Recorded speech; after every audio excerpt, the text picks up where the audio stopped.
Detective James Rodriguez had seen a lot in his 15 years as a sheriff, but nothing could have prepared him for what was waiting on his doorstep that Tuesday evening. He'd just wrapped up a double shift dealing with a string of break-ins on the east side of town. His muscles ached, his eyes burned from staring at surveillance footage for hours, and all he wanted was a hot shower and his couch. But there it was, a bright orange envelope, the kind that screams, "Look at me," wedged so tightly in his front door that he had to yank it free.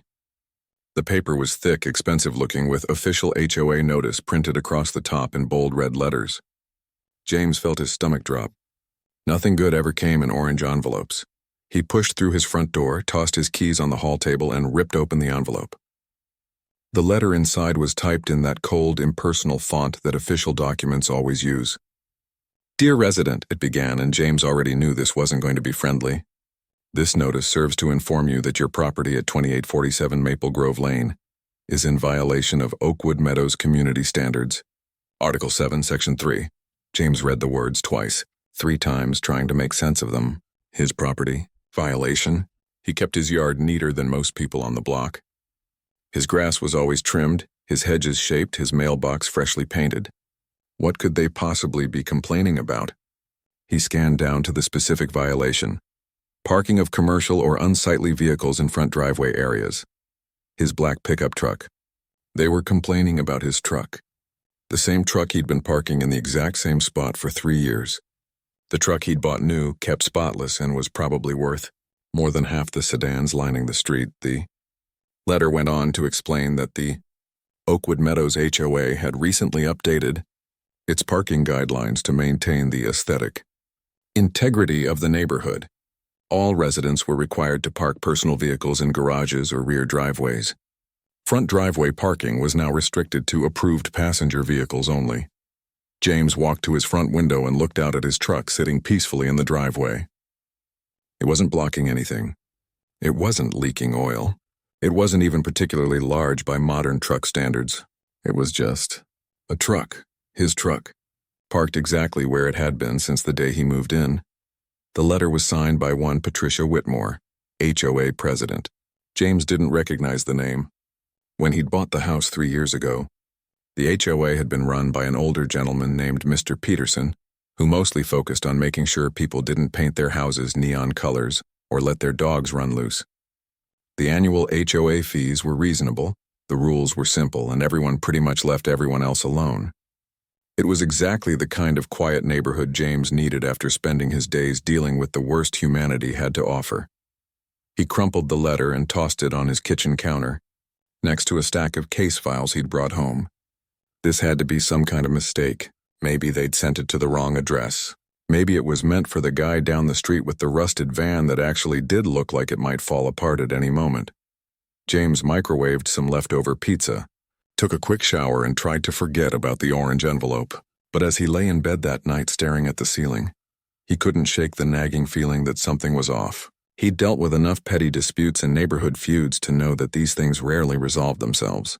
Still, he was too tired to deal with it tonight. Tomorrow was another day. The next 2 weeks passed in a blur of work. A domestic disturbance call that turned into a 3-hour standoff. A missing person case that thankfully ended with a confused elderly man being reunited with his family. The usual parade of traffic stops, paperwork, and court appearances that filled a sheriff's calendar. James completely forgot about the HOA letter until he came home one evening to find another orange envelope. This one was thicker, heavier, and when he opened it, his jaw tightened. Second notice, final warning was stamped across the top in even bigger red letters. The tone had shifted from coolly professional to openly threatening. He had 48 hours to comply with the parking restriction or face a $500 fine. $500 for parking in his own driveway. The letter included additional details this time. Apparently, the HOA board had conducted a neighborhood inspection and determined that his vehicle fell under the category of commercial-style trucks not in keeping with residential standards. There were references to bylaws, articles, and subsections he'd never heard of. It all sounded very official, very legal, and very expensive if he didn't comply. James felt anger bubbling up, the kind he usually reserved for criminals who thought they could talk their way out of consequences. This was his property, He paid his mortgage, his taxes, his HOA fees. He maintained his home better than most. And now some HOA president he'd never met was threatening to fine him $500 for parking his own vehicle in his own driveway. He pulled out his original HOA packet from when he'd bought the house. The rules were clear. No abandoned vehicles, no commercial trucks with business signage, no RVs or boats parked for extended periods. His truck had none of those issues. It was a personal vehicle, plain and simple. There was nothing in the original bylaws about restricting front driveway parking. That's when it hit him. The letter mentioned recently updated guidelines. Someone had changed the rules, and from the sound of it, this Patricia Whitmore was behind it. James did what any good investigator would do. He started asking questions. He knocked on his neighbor Tom's door, a friendly guy who'd lived in the neighborhood for a decade. Tom's face darkened the moment James mentioned the HOA. "Oh man, you got one of those letters too?" Tom shook his head. Patricia moved in about 6 months ago, bought the Hendersons' old place. Within 2 months, she was running for HOA president. Most people didn't even know there was an election, but she got herself voted in. Since then, it's been one thing after another. Tom explained that Patricia had been sending violation notices left and right. Too many potted plants on front porches, wrong shade of white paint on trim, garden decorations that were too whimsical. She'd even tried to fine someone for having a basketball hoop in their driveway. Most people just paid the fines or made the changes because it was easier than fighting. "She's got this whole vision of what the neighborhood should look like," Tom said, rolling his eyes, "like we're supposed to be some kind of magazine photo spread. Forget that people actually live here." James thanked Tom and headed back to his house, the gears in his head turning. He'd seen people like Patricia before. People who got a little bit of power and suddenly thought they were judge, jury, and executioner. People who hid behind rules and regulations to push their personal agendas. People who bullied others because they could. But here's the thing about bullies. They usually pick their targets carefully. They go after people they think won't fight back. People who'll just roll over and comply. Patricia Whitmore had no idea who she was messing with. James looked at the 48-hour deadline on the letter. He could just park his truck in the garage and be done with it. It would be easy. No confrontation, no hassle. But something about that felt wrong. If he gave in, Patricia would just move on to her next target. The basketball hoop would come down. The potted plants would disappear. The neighborhood would slowly transform into her sterile vision of perfection. He made a decision. He was going to the next HOA meeting. Not as someone scared of a fine, but as a homeowner with questions. Reasonable questions about rules that seemed to appear out of nowhere. Questions about process and voting and whether any of this was even legal. James marked the meeting date on his calendar. He had no intention of causing trouble. He just wanted answers. He wanted to understand how his quiet neighborhood had suddenly become a place where people lived in fear of orange envelopes. What he didn't know yet was that his attendance at that meeting would change everything. Not just for him, but for every homeowner who'd been silently suffering under Patricia's regime. Sometimes all it takes is one person willing to ask the questions everyone else is too afraid to voice. The community center smelled like old carpet and burnt coffee when James walked in Thursday evening. He'd changed out of his uniform into jeans and a plain polo shirt, not wanting to draw attention to himself. This was just a fact-finding mission. Ask some questions, get some clarity. Maybe this whole thing would turn out to be a simple misunderstanding. About 20 people were scattered around the room in folding chairs, and James recognized a few faces from the neighborhood. Most looked tired, defeated even, like they'd rather be anywhere else. At the front of the room sat 3 people behind a long table. The 2 men flanking the sides looked nervous, shuffling papers and avoiding eye contact with the crowd. But the woman in the center sat perfectly straight, her hands folded on the table, a slight smile on her face that didn't quite reach her eyes. Patricia Whitmore. Had to be. She was probably in her early 50s, dressed in a crisp blazer that probably cost more than James spent on clothes in a year. Her hair was pulled back so tightly it looked painful, and she wore the expression of someone who genuinely believed she was doing everyone a favor by being there. "Let's call this meeting to order," Patricia announced, not bothering with pleasantries. She launched into a reading of the minutes from the last meeting, her voice clipped and efficient. James listened as she rattled off a list of violations issued, fines collected, and improvement initiatives planned. It sounded less like a neighborhood association and more like a military operation. When she finally opened the floor for resident concerns, James raised his hand. Patricia's eyes landed on him, and for just a second something flickered across her face. Annoyance, maybe, or surprise that someone actually wanted to speak. "Yes," she said, her tone suggesting she was already prepared to be disappointed. James stood up, keeping his voice calm and friendly. "Hi, I'm James Rodriguez from Maple Grove Lane. I received a violation notice about parking my truck in my driveway, and I was hoping to get some clarification." The notice was quite clear. Patricia interrupted. New parking guidelines were implemented to maintain neighborhood standards. Commercial-style vehicles are no longer permitted in front driveways. "Right, but my truck isn't commercial," James explained, still keeping his tone level. "It's my personal vehicle. I don't use it for work, there's no signage on it, and I've been parking it in the same spot for 3 years without any issues." Patricia leaned back in her chair, that tight smile still in place. The guidelines state that vehicles which appear commercial in nature fall under the restriction. Your truck, regardless of its actual use, has the appearance of a commercial vehicle. That's a distinction I'm authorized to make as president. James felt several pairs of eyes on him, other residents clearly interested in how this would play out. "I guess I'm confused about when these new guidelines were approved. I don't remember receiving any notice about a vote or rule change." One of the men at the table shifted uncomfortably. Patricia's smile tightened. "The board has the authority to implement reasonable restrictions for the betterment of the community. That authority is clearly outlined in the bylaws." "Which bylaws specifically?" James asked. It wasn't an aggressive question, just a simple request for information. But from Patricia's reaction, you'd think he'd accused her of a crime. "Article 12, Section 4, she snapped, flipping through a binder in front of her. "The board may establish and enforce reasonable rules and restrictions as necessary to preserve property values and maintain community standards." James nodded slowly. "And were the homeowners given a chance to vote on these specific parking restrictions?" The room had gone completely silent now. The man on Patricia's left was staring very intently at his notepad, refusing to make eye contact with anyone. The tension was thick enough to cut with a knife. "Mr. Rodriguez," Patricia said, her voice dropping several degrees in temperature, "the board doesn't require a full homeowner vote for every operational decision. That would be impractical and inefficient. The membership elected us to make these decisions on their behalf." "I understand that," James said, choosing his words carefully. "But parking restrictions that could result in $500 fines seem like a pretty significant change. I'm just trying to understand the process." Patricia stood up, placing both hands on the table. "The process, Mr. Rodriguez, is that the board identified an issue, the board addressed the issue, and now homeowners are expected to comply. If you find that unreasonable, you're welcome to review the bylaws at your leisure, but the parking restriction stands and your 48-hour deadline remains in effect."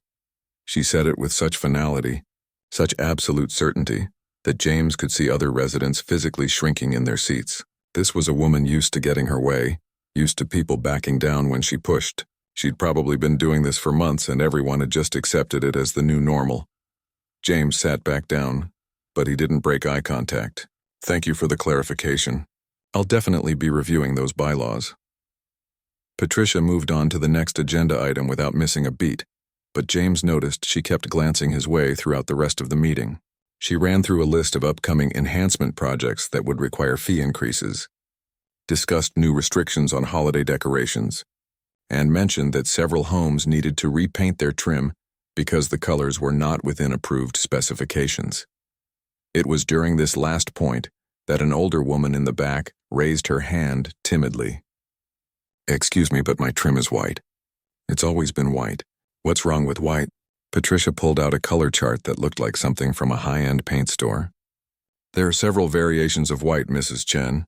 Your trim is classified as antique white, which is not on the approved list. The standard is pure white or frost white only." "But the paint store calls it white," Mrs. Chen protested weakly. "How was I supposed to know?" "Ignorance of the standards doesn't excuse violation of them," Patricia stated flatly. "You have 30 days to repaint or face a fine." James watched Mrs. Chen's shoulders slump. The woman had to be in her 70s, and now she was being told to repaint her perfectly good trim because it was the wrong shade of white. The absurdity of it was almost funny, except it wasn't funny at all. It was cruel. The meeting dragged on for another 45 minutes, with Patricia systematically shooting down every question, concern, or suggestion raised by residents. She had an answer for everything, always delivered with that same cold smile and absolute confidence. By the time she adjourned the meeting, half the room looked shell-shocked. As people filed out, James hung back, watching the dynamics. Patricia was gathering her papers with sharp, efficient movements. The two board members flanking her looked relieved it was over, both of them making quick exits. But a few residents lingered near the coffee station, speaking in low voices. James approached them casually. "Rough meeting," he said to no one in particular. A younger guy in his 30s shook his head. "That's every meeting now. She took over 6 months ago and it's been a nightmare ever since. I got fined for having a gnome in my garden," another woman added, her voice bitter. "A garden gnome. Apparently it's tacky lawn ornamentation. I've had that gnome for 10 years. She tried to make us remove our kid's swing set," the young guy continued. "Said play equipment should only be in backyards, not visible from the street. We had to fight for weeks to keep it." The stories kept coming, each one more ridiculous than the last. A family fined for having too many cars parked on the street during a birthday party. A man threatened with legal action because his doormat was the wrong color. Someone cited for having their trash cans visible from the street for more than 4 hours on collection day. "Has anyone tried to challenge her?" James asked. "Vote her out or file complaints?" The residents exchanged glances. "We tried," the woman with the garden gnome said. "3 of us filed formal complaints with the property management company that oversees the HOA. They sent back generic responses saying the board president has wide discretion in enforcing community standards. And voting her out isn't easy," the young father added. "You need a majority of homeowners to call for a special election, and most people are too scared or too tired to get involved. She's counting on that." James thanked them and headed to his truck. His mind was racing now, connecting dots the way he did when working a case. Patricia Whitmore wasn't just a strict HOA president. She was someone who'd figured out how to weaponize rules and bureaucracy to control people. She'd found a system with just enough structure to look legitimate, but enough ambiguity to let her interpret things however she wanted. The drive home took 5 minutes, but James spent the entire time thinking. When he pulled into his driveway, he sat in his truck for a long moment, staring at his house. This was supposed to be his sanctuary, the place he came home to after dealing with the ugliness of his job. And now it felt like he was under siege in his own neighborhood. His phone buzzed. A text from Tom next door. "Heard you spoke up at the meeting. You're braver than most of us," James texted back. "Just asking questions. That's more than most people dare to do." Patricia doesn't like questions. James looked up at his house, then at Tom's house next door, then at the dozen other homes visible from his driveway. Good people lived here. Families, retirees, young couples just starting out. None of them deserved to live in fear of orange envelopes and arbitrary fines. He thought about just parking his truck in the garage and letting this go. It would be so easy. But then he thought about Mrs. Chen being forced to repaint her perfectly fine trim, about the kid who almost lost his swing set, about the garden gnome that had been someone's small joy for a decade. Patricia Whitmore was counting on everyone taking the easy route. She was counting on people being too busy, too tired, or too intimidated to push back. And so far, her strategy was working perfectly. James got out of his truck and walked into his house. He had 36 hours left on his deadline, but instead of moving his truck, he did something else. He sat down at his kitchen table and started reading. Every single page of the HOA bylaws, line by line. If Patricia wanted to play the rules game, he'd learn the rules better than she knew them herself. 3 hours later, his eyes burning from reading legal text, James leaned back in his chair. He'd found something interesting. Very interesting. The bylaws required any new restrictions affecting property use to be approved by a vote of the full board, not just the president. They also required 30 days' notice to all homeowners before implementation. Patricia's parking restrictions had appeared out of nowhere, with no vote and no notice period, which meant they probably weren't valid at all. She was just counting on nobody actually reading the fine print. Saturday morning came with blue skies and a light breeze, the kind of weather that made you glad to be alive. James had the day off, a rare luxury in his line of work, and he'd decided to spend it doing something completely normal. He was going to wash his truck. Right there in his driveway, exactly where it had been parked for 3 years. The 48-hour deadline had passed. He'd received no follow-up letters, no calls, nothing. Maybe Patricia had backed off. Maybe she'd decided he wasn't worth the hassle. Or maybe she was just regrouping for her next move. James had pulled out his bucket, soap, and hose when he noticed Mrs. Chen across the street watering her flowers. She gave him a small wave and a worried look, clearly concerned about what might happen to him for defying the HOA president. He waved back with more confidence than he felt. The truth was, he wasn't entirely sure what he was doing. He'd found issues with Patricia's parking restrictions in the bylaws, but confronting her directly hadn't felt right. Not yet. He needed more information, needed to understand exactly how she'd managed to take over the neighborhood so completely. In his experience, bullies like Patricia usually had a pattern. If he could find it, he could figure out how to stop her. He was halfway through soaping up his truck, country music playing from his phone, when he heard it. The distinctive chirp of a police radio. James looked up to see a patrol car turning onto his street, and his stomach did a small flip. The car was moving slowly, like the officer was looking for an address. The patrol car pulled up to the curb in front of his house, and James recognized it immediately. Unit 23. That was one of his own vehicles from the sheriff's department. The driver's door opened, and out stepped Deputy Kyle Martinez, one of the newer guys on the force. Kyle was a good cop, still a bit green but eager and honest. Kyle spotted James and his face went through a series of expressions. Confusion, recognition, then something like embarrassment mixed with disbelief. He walked up the driveway, one hand unconsciously adjusting his duty belt in that nervous gesture young officers have. "Sheriff," Kyle said, his voice tight. I didn't realize this was your address until I pulled up." James set down his sponge, water dripping onto the concrete. "What's going on, Kyle?" Kyle pulled out his notepad, looking like he wanted to be literally anywhere else. "I got a call. Dispatch sent me on a suspicious vehicle report. The caller said there was someone, and I quote, squatting on private property and parking what looked like an unauthorized commercial vehicle in the driveway." For a moment, James just stared at him. Then he started laughing. He couldn't help it. The absurdity of the situation was too much. Here he was, the county sheriff, being investigated for parking his own vehicle at his own house. "Let me guess," James said, still chuckling. "The caller was Patricia Whitmore?" Kyle's expression confirmed it before he even spoke. "How'd you know?" James gestured at his house, his truck, himself standing there in shorts and an old t-shirt. "HOA dispute. She's the president. Doesn't like my truck."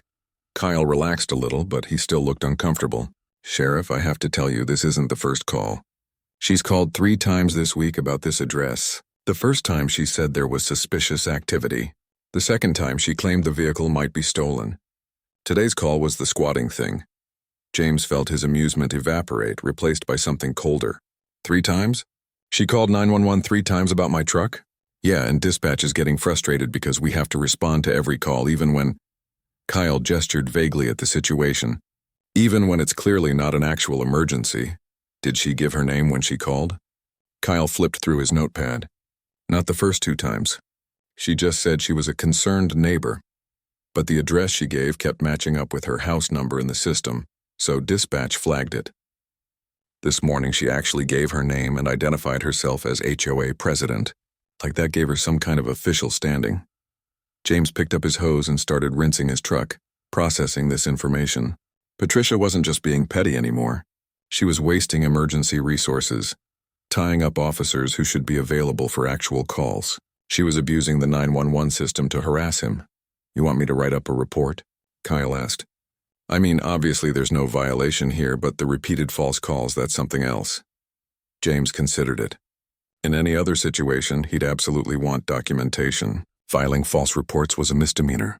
Deliberately wasting emergency resources could come with fines or even jail time for repeat offenders. But something held him back. "Not yet," he said. "But I want you to document everything in your daily log. Times, dates, what she said in each call. Can you do that?" "Sure thing, Sheriff. And just so you know, you're not the only one. We've had 3 other calls this week from the same woman about different addresses in this neighborhood. One was about kids playing basketball too late, another about someone's lawn being too long, and one about a dog barking." "Let me guess," James said. "All the complaints were exaggerated or outright false?" Kyle nodded. The basketball kids were playing at 6 p.m., not even close to noise ordinance hours. The lawn was maybe an inch longer than average. And the dog barking complaint? The homeowners don't even have a dog. James thanked Kyle and sent him on his way. As the patrol car pulled away, he noticed curtains twitching in windows up and down the street. His neighbors had seen the police car. They'd be wondering what happened, whether he'd gotten in trouble, whether Patricia had won. He finished washing his truck in silence, his mind working through the implications. Patricia had escalated. She wasn't content with threatening fines anymore. She was willing to involve law enforcement, to waste their time and resources just to make a point. That was beyond petty. That was vindictive and potentially dangerous. What if there'd been a real emergency while Kyle was responding to a fake complaint? What if someone actually needed help, but had to wait because officers were tied up with Patricia's harassment campaign? This wasn't just about parking anymore. This was about someone who'd gotten drunk on a tiny amount of power and was now hurting the entire community. Tom appeared from next door, walking over with 2 cold beers. He handed one to James without asking. Saw the cop car. Everything okay? HOA president called 911 on me, James said, taking a long drink. Claimed I was squatting and my truck was suspicious. Tom let out a low whistle.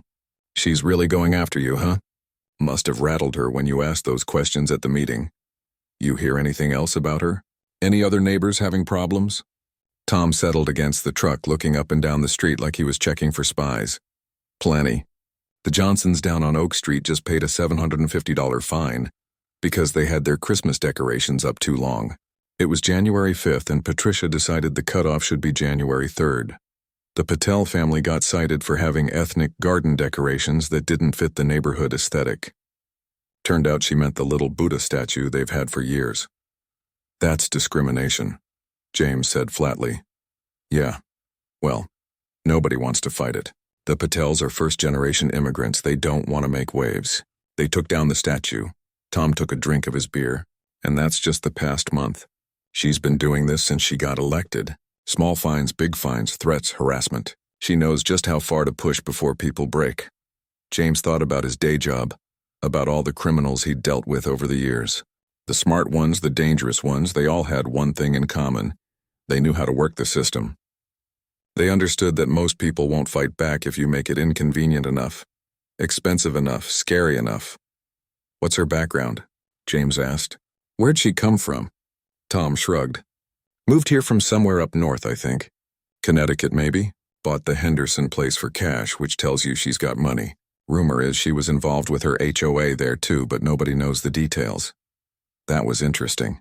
James made a mental note to look into that.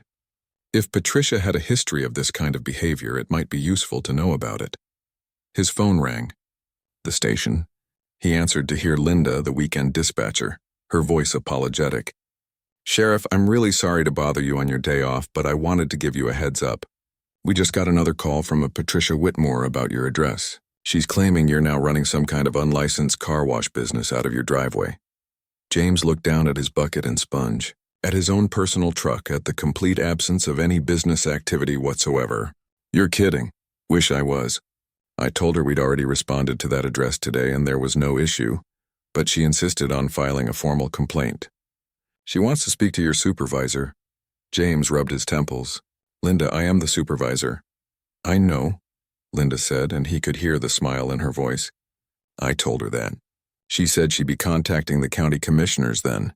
Just wanted to make sure you knew. After he hung up, Tom was looking at him with concern. That sounded bad. 4th call today, James said. Now she's claiming I'm running a car wash business. That's insane. That's literally insane. Tom looked around like Patricia might be hiding in the bushes. What are you going to do? That was the question, wasn't it? James had spent his entire career working within the system, following the rules, doing things by the book. He believed in due process, in proper channels, in handling things legally and correctly, but he also knew that sometimes the system could be manipulated by people who understood its weaknesses. Patricia Whitmore understood those weaknesses very well. She was using official-sounding language, filing formal complaints, hiding behind bylaws and regulations. To anyone not paying close attention, she looked like someone simply enforcing community standards. But dig deeper, and you'd see a pattern of harassment, intimidation, and abuse of power.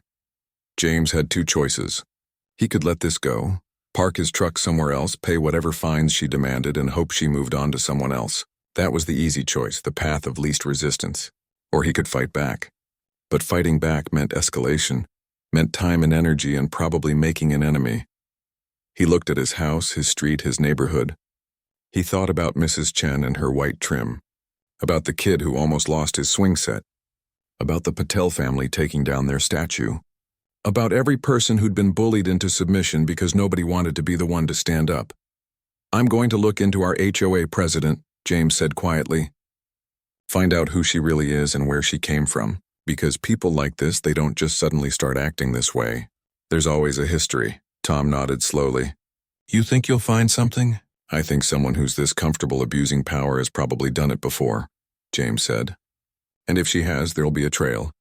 He didn't tell Tom what else he was thinking, that maybe, just maybe, Patricia Whitmore had picked the wrong person to mess with this time. Because while she might know how to manipulate HOA bylaws and file complaints, James knew something she didn't. He knew how to investigate, and he was very, very good at his job. Monday morning found James at his desk before sunrise, nursing his third cup of coffee and staring at his computer screen. He'd spent most of Sunday thinking about Patricia Whitmore and her escalating harassment campaign. The more he thought about it, the more convinced he became that this wasn't her first rodeo. People don't just wake up one day knowing how to systematically bully an entire neighborhood. That kind of behavior was learned, refined, perfected over time. He started with the basics. Public records were a beautiful thing when you knew how to navigate them. Patricia Ann Whitmore, age 53, had purchased her home at 2891 Oak Street 6 months ago for $485,000 cash. No mortgage, no liens, just a straight cash purchase. That suggested money, lots of it. Her previous address was listed as Ridgemont, Connecticut. James pulled up property records from Connecticut. She'd owned a home there for 8 years before selling it last year. Before that, an address in Burlington, Vermont. Before that, Westchester County, New York. She moved around a lot for someone who seemed so invested in neighborhood stability. He dug deeper into the Connecticut address. It was in a planned community called Ridgemont Estates, complete with its own HOA. James found the HOA's website and started clicking through archived meeting minutes. It took about 20 minutes before he hit gold. 3 years ago, Patricia Whitmore had served as HOA president of Ridgemont Estates. 2 years ago, she'd been removed from the position following a vote of no confidence by the homeowners. The meeting minutes were carefully worded, clearly written by a lawyer, but the implications were clear. Excessive enforcement actions, inconsistent application of community rules, and creation of a hostile environment for residents. James leaned back in his chair. There it was. She'd done this before. He kept digging, searching local news archives from the area. He found a brief article in the Ridgemont Weekly about an HOA dispute that had resulted in several families filing formal complaints with the state's Department of Consumer Protection. No names were mentioned, but the timeline matched Patricia's tenure as president. He moved on to Vermont. The pattern repeated. Patricia had served on the HOA board there, though apparently not as president. There were fewer records available, but he found one interesting item. A small claims court case where a homeowner had sued the HOA for excessive fines. The case had been settled out of court. New York was harder to track because the records were older and less digitized, but James found enough to see the pattern. Patricia Whitmore moved into communities, got herself elected to HOA leadership positions, ramped up enforcement to absurd levels, and eventually either got removed or left when the heat got too intense. But here was the interesting part. She never seemed to face any real consequences. No criminal charges, no successful lawsuits that he could find, nothing that would show up on a background check. She operated in that gray area where her actions were just barely legal enough to avoid prosecution, but clearly harmful enough to destroy community harmony. James printed out everything he'd found and organized it into a file, but he knew documentation wasn't enough. He needed to understand the current situation better. He needed to know exactly what Patricia had done since taking over as HOA president, and more importantly, whether she'd followed the proper procedures. He called the management company that handled the HOA's administrative work. A cheerful woman named Brenda answered, and James explained who he was. "Oh, Mr. Rodriguez," Brenda said, her tone shifting slightly. Yes, we've received several notices about your property from Mrs. Whitmore. That's actually what I'm calling about, James said. I'm trying to understand the process for how new HOA rules get implemented, specifically the parking restrictions. There was a pause on the other end. What parking restrictions? James felt a small jolt of satisfaction. The ones prohibiting commercial-style vehicles in front driveways. Mrs. Whitmore has been enforcing them for the past few weeks. Mr. Rodriguez, I handle all the documentation for Oakwood Meadows HOA. I can tell you with absolute certainty that no new parking restrictions have been officially filed with our company. In fact, no new restrictions of any kind have been submitted since Mrs. Whitmore took office. So she's been making up rules? James asked, though he already knew the answer. Brenda chose her words carefully. I can't speak to what she's been telling residents. But officially, through our management company, the only rules in effect are the ones in the original bylaws from when the community was established. Any new restrictions would need to be voted on by the board, documented and filed with us before they could be enforced. Has she been filing the violation notices and fines through your system? Another pause. Some of them. But several residents have contacted us confused about violations that they received directly from her, not through our normal process. We've tried to address this with her, but she maintains that as president she has discretionary authority to issue warnings and fines. James thanked Brenda and hung up. This was getting better and better. Patricia wasn't just being overzealous. She was operating outside the actual HOA structure, making up her own rules and enforcing them through intimidation and official-looking letters. His next call was to the two board members who'd been sitting beside Patricia at the meeting. The first one, Robert Chen, didn't answer, but the second one, David Foster, picked up on the third ring. Mr. Foster, this is James Rodriguez. I'm a homeowner in the Oakwood Meadows community. I was hoping I could ask you a few questions about HOA procedures. David sighed, a long exhale that spoke volumes. Let me guess.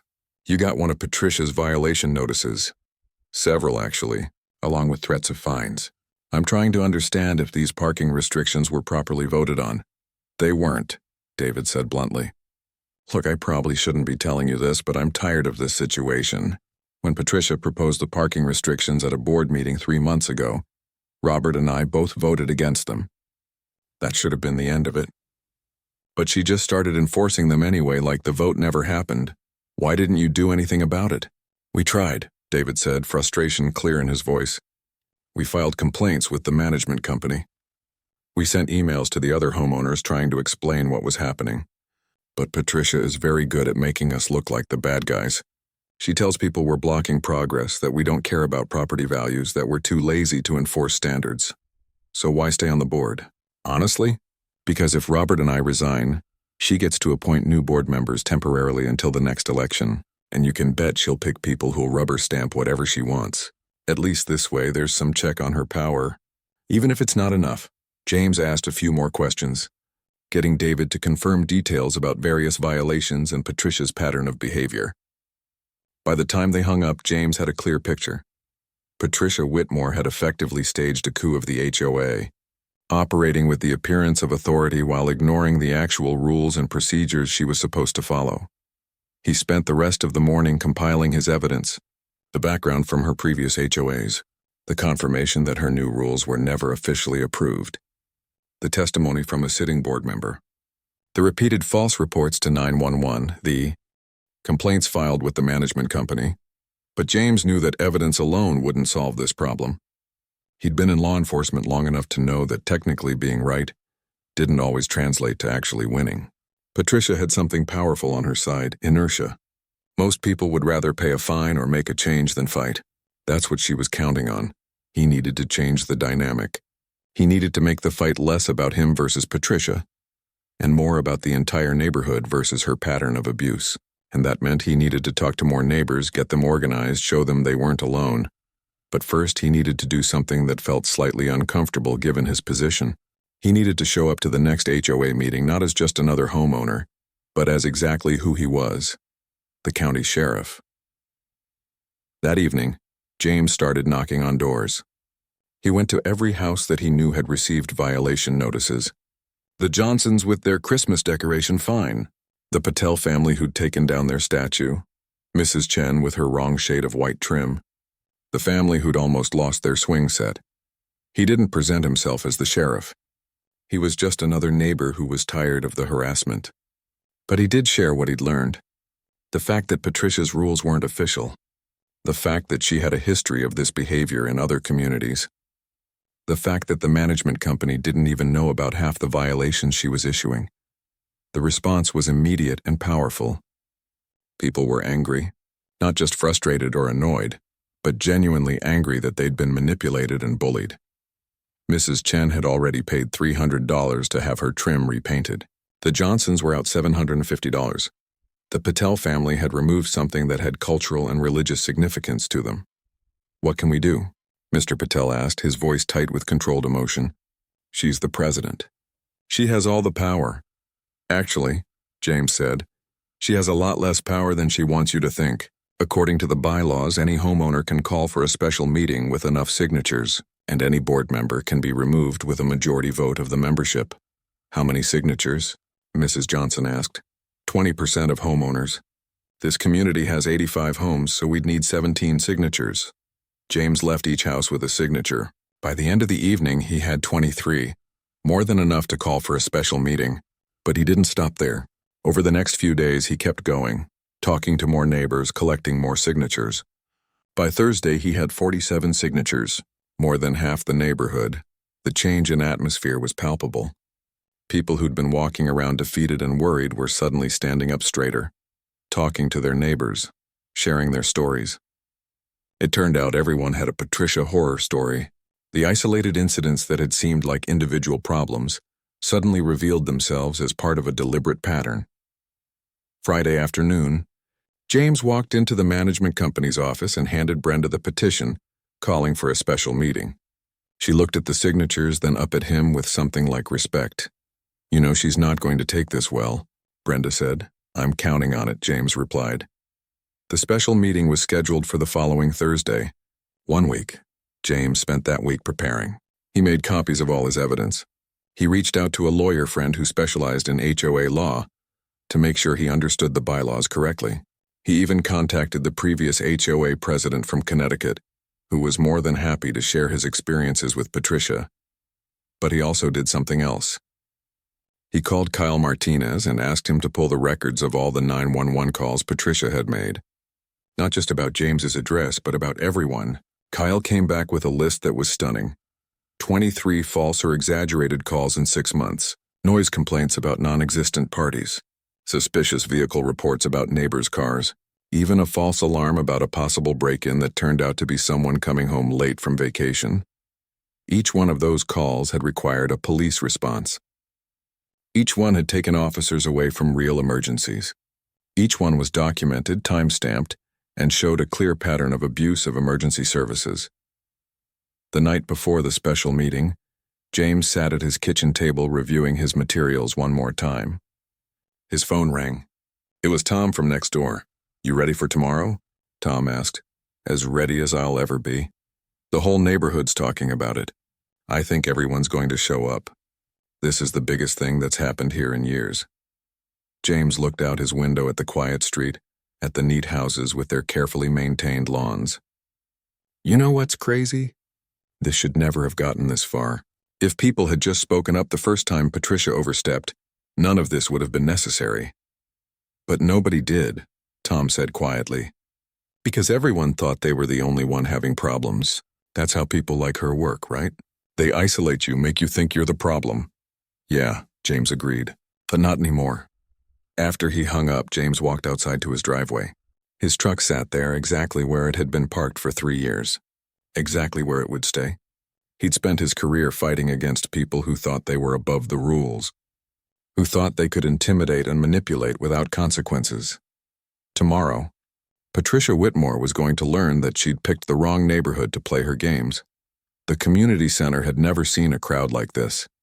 Every chair was filled, with people standing along the walls and clustered near the doorway. James did a quick head count and estimated at least 65 residents had shown up.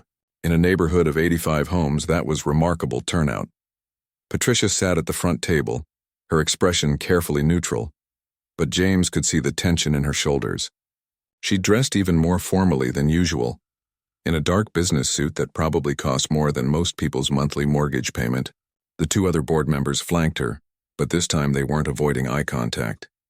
David and Robert both looked alert, almost eager. James had chosen his outfit carefully. He wore his full sheriff's uniform, badge polished, brass gleaming under the fluorescent lights. He wanted everyone in this room to remember exactly who they were dealing with. Not just a homeowner being hassled about parking, but a law enforcement officer who'd been harassed, lied about, and had false reports filed against him. The murmur of conversation died down as Patricia called the meeting to order. She went through the formality of reading the special meeting petition, her voice clipped and professional, but James noticed her hands weren't quite steady as she held the paper. "The petition has been verified as having sufficient signatures," Patricia announced. "The floor is now open for the stated purpose of the meeting, which is to address concerns about HOA governance and board member conduct." James stood up. Every eye in the room turned to him. He walked to the front carrying a folder thick with documentation. "Thank you for acknowledging the petition," James began, his voice calm and clear. "For those who don't know me, I'm James Rodriguez. I've lived in this neighborhood for 3 years. I'm also the county sheriff, which is relevant to what I'm about to present." He saw Patricia's jaw tighten. She hadn't known he was in law enforcement. In all her harassment, all her threatening letters and phone calls, she'd never bothered to find out who she was targeting. 6 weeks ago, "I received my first violation notice from the HOA," James continued. "I was told I was violating new parking restrictions. When I asked about these restrictions at the last meeting, I was told they were implemented by board authority and didn't require a homeowner vote." He pulled out his first document and held it up. "This is a confirmation from our management company, Brenda's HOA Services, stating that no new parking restrictions were ever officially filed, voted on, or documented. The rules Patricia has been enforcing don't actually exist in any official capacity." A murmur ran through the crowd. Patricia leaned forward. "That's a misrepresentation. The board has discretionary authority to interpret and enforce community standards." "You do," James agreed. "But according to Article 8, Section 2 of our bylaws, any new restrictions affecting property use must be voted on by the full board. I spoke with board member David Foster, who confirmed that you proposed these parking restrictions 3 months ago, and both he and Robert voted against them. That's a failed motion. You don't have the authority to enforce rules that the board rejected." David stood up from the table. "That's correct. I'm stating for the record that the board never approved the parking restrictions or several other policies that Patricia has been enforcing." Patricia's face flushed. "Those were operational guidelines, not official restrictions. I have the right to issue warnings about community standards." "Let's talk about your warnings," James said, pulling out another document. "In the past 6 months, you've issued 43 violation notices to residents of this neighborhood. I've collected testimony from 31 of those residents. Mrs. Chen, would you mind standing?" The elderly woman stood up, looking nervous but determined. Mrs. Chen received a fine of $300 for having the wrong shade of white paint on her trim, James explained. She was given 30 days to repaint or face additional fines. The original bylaws have no specifications about paint shade beyond neutral colors. Patricia invented that requirement.